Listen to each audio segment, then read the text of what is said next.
মানে আমি গত সরকারের একজন সমর্থক কদিন আগে কথা বলছি, তারা এই সরকারের সমালোচনা করতেছিল যে ইকোনমি বলা হচ্ছে ডেভেলপ করেছে, তারপরে মুদ্রাস্ফীতি কমে গেছে, ডলার রিজার্ভ বেড়েছে, বাংলাদেশের রিজার্ভ বেড়েছে, কিন্তু ইনভেস্টমেন্ট তো হচ্ছে।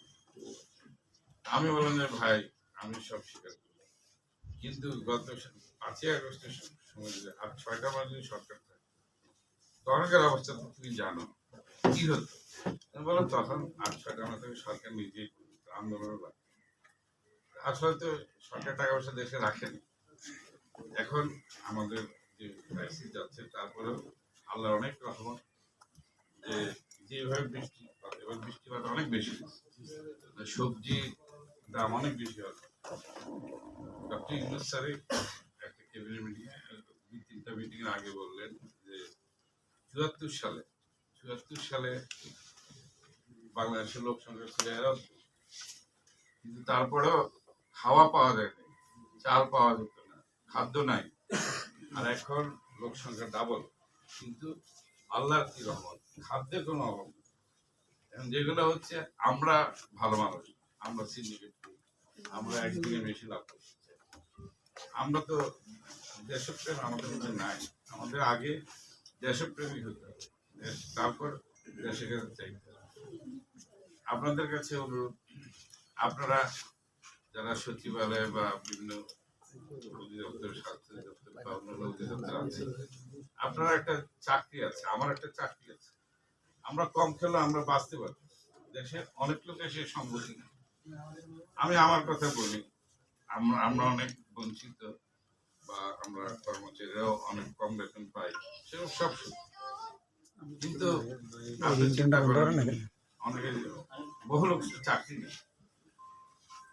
আমাদের তো আসলে চাকরি ব্যবস্থা করা উচিত। এই যে ইয়াং লোকের সংখ্যা বেশি, কিন্তু তাদেরকে সেই পরিমাণ চাকরি আছে নাই। তাদেরকে যদি আমরা চাকরিতে ইয়ে করতে চাই, তারা খারাপ কাজ করবে না। তারা এই যে দেখেন যারা জীবন দিচ্ছে ওরা তো মৃত্যুর জন্য প্রস্তুত ছিল, এই ছেলেগুলো, তার মধ্যে 2-1 নিজের হয়ে গেছে।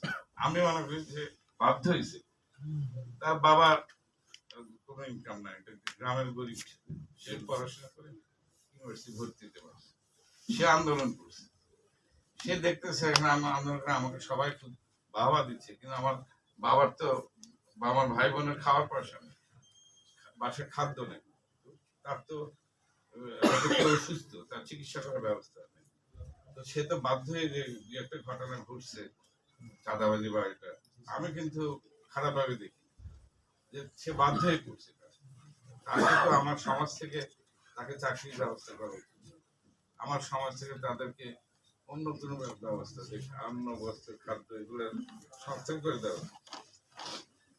দ্বিতীয় কথা হচ্ছে আমরা অনেক ভালো আছি, তারপরেও যদি আমরা জনগণের কথা আগে বলবো, আমরা যে পর্যায়ে আছি জনগণ, আমরা একটা সম্মানের পর্যায়ে আছি।